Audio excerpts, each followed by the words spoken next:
As the fall semester continues, Temple's theater department is in full swing.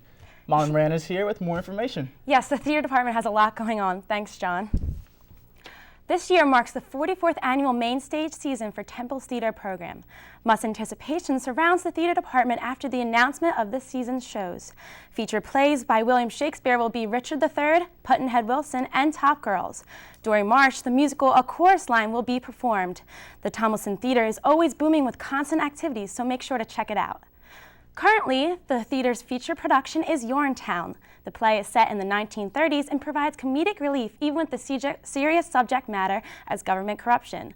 The reporter Simona Kokarula has the story. Temple Theaters recently opened their year with the Tony Award-winning musical Urinetown.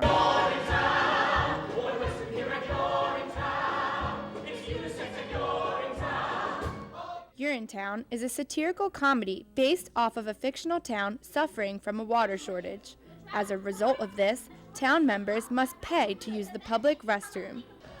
Although this subject sounds out of the ordinary for a musical, the performance keeps viewers engaged by making fun of serious subjects like business and politics. Where's my goal?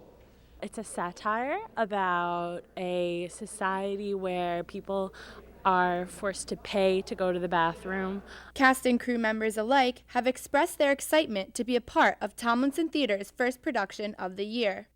The storyline's just completely original. I think it's just really refreshing for the audience to see. The actors and crew are happy to be involved in this show, and the audience has been giving great feedback thus far. The story's hilarious. It has this cool postmodern feel, it recognizes it's a show, which isn't typical of a Broadway production. It's a great mix between old school musical theater with the song and dance numbers and new humor. It's great. Tomlinson Theater brings excitement and comedy to Temple as they kick off the start of their new season this month. To experience the magic of live theater at Temple, be sure to see Urinetown, now playing through October 30th. Reporting for Temple Update, I'm Simone Cucurulo. All these shows seem really interesting. I'm definitely planning on seeing a few. Yeah, they seem like great shows. Yeah, I agree. Thanks, Mal.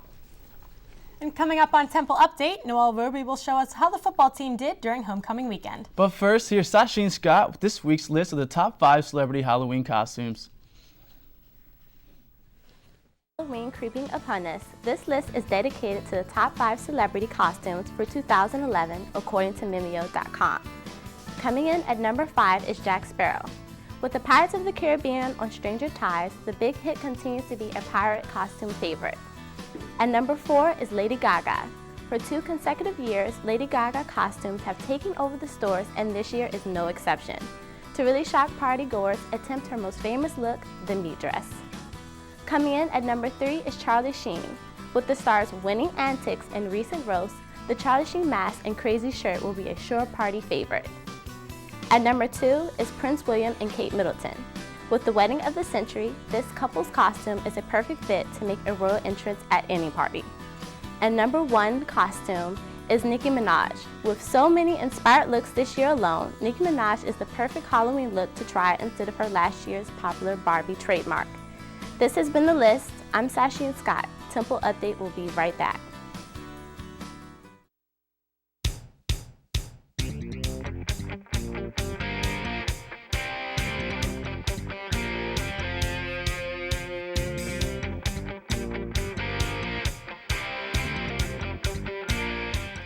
And welcome to the Sports Desk. I'm Noelle Roby. This has been an exciting week for Temple students and alumni because of homecoming. While Temple teams played all over the area, the highlight of the week was, of course, football. The Owls took to the link on Saturday to square off against Buffalo. Halfway through the first, Brandon McManus kicked the 28-yard field goal, giving the Owls an early lead. Staying in the first quarter, Bernard Pierce scored a touchdown for the Owls. Early in the second, Bernard Pierce ran a 53-yard, scoring another TD, putting the Owls up 17-0. This is the record breaker for Pierce, but I'm going to talk about that in a little bit. Then, Akeem Smith takes a snap with a fake punt for 49 yards for the TD.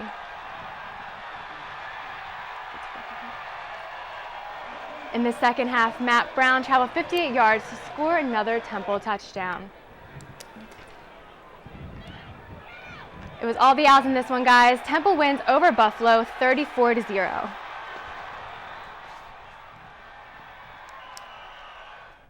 Okay, junior running back Bernard Pierce broke 5 school records in Saturday's game. He is now the all-time career leader in touchdowns. He also broke his own single-season mark for TDs and points scored. Pierce has a career high of 44 points, surpassing former Owl Paul Palmer's record of 43 total TDs. He also rewrote his record for season-high touchdowns, bringing it up to 18 TDs this season. And lastly, he has a new season high for points scored, totaling 102 points this season. Pierce finished Saturday's game with 152 yards, 2 touchdowns on 23 carries. The Owls are next play Bowling Green on Saturday.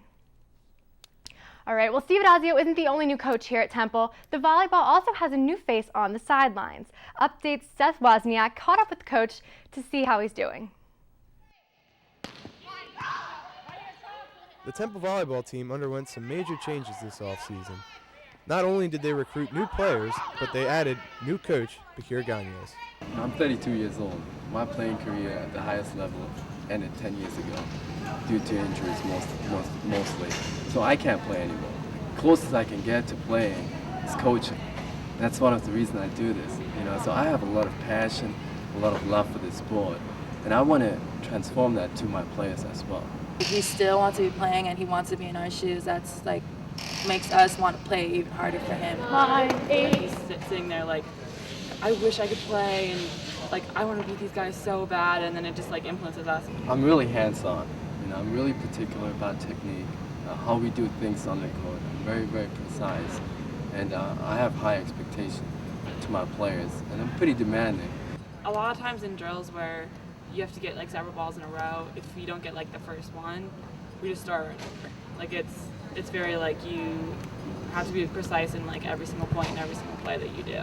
They're learning that it takes a lot of work and a lot of dedication to achieve those goals and to be precise. If I mess up or if I do something wrong, he never yells at me or gets really mad at me. It's always just he is really constructive in the way he criticizes me. With all of Gagnes' experience, he hopes to take the volleyball team from last year's 4-25 record back to an NCAA competitor. You see all these banners here? We want to get at least a couple more of those. Reporting for Temple Update, I'm Seth Wozniak. All right, guys, the volleyball team is doing their part with breast cancer. They've teamed up with the DIG campaign and the Side Out Foundation, and their proceeds from the game this Saturday and Sunday are going to go to breast cancer. Yeah, it's really great to see Temple doing their part to help out for good cause. Yeah, it's awesome. Thanks, Noah. Coming up on Temple Update, a Philadelphia music legend stops by Temple's campus. But first, here's Sean Kelly with this week's music trivia about a few of America's pop icons. And topped the Billboard Top 100 charts with 5 #1 singles from the album Bad in 1988. It has been every artist's dream to match this achievement ever since. This brings us to the music trivia question of the week. Who is the only other artist to achieve this honor? Is it A, Lady Gaga, B, Katy Perry, or C, Mariah Carey? I'll be back in 60 seconds with the answer. The answer is B, Katy Perry. Katy Perry is the first woman to achieve this honor with her album Teenage Dream, with songs Teenage Dream, Firework, E.T., California Girls, and TGIF Last Friday Night. This has been the music trivia question of the week. I'm Sean Kelly. Temple Update will be right back.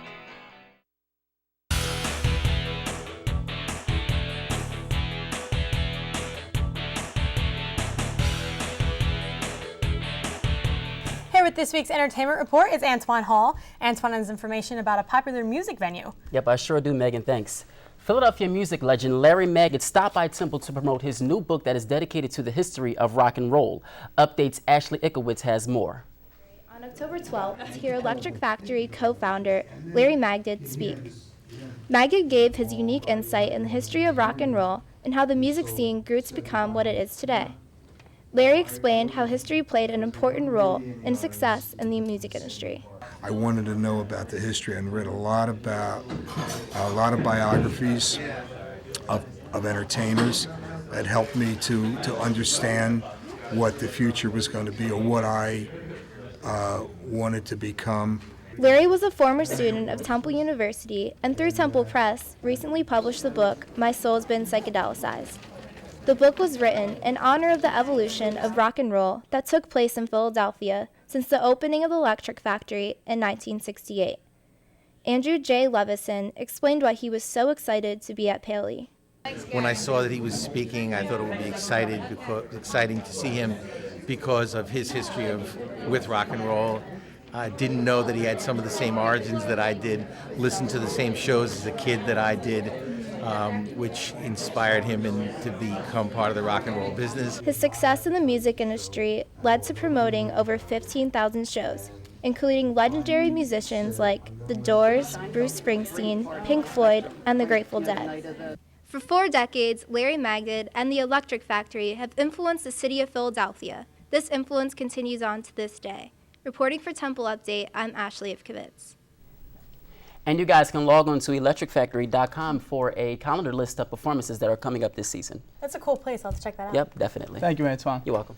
Well, that's it for this edition of Temple Update. Be sure to follow us on Twitter and on Facebook by searching Temple Update. You can also watch us on Comcast Channel 50 and Verizon Channel 45. For Johnny Mehler and the rest of the Update team, I'm Megan McNerney. Have a good one. See you next time.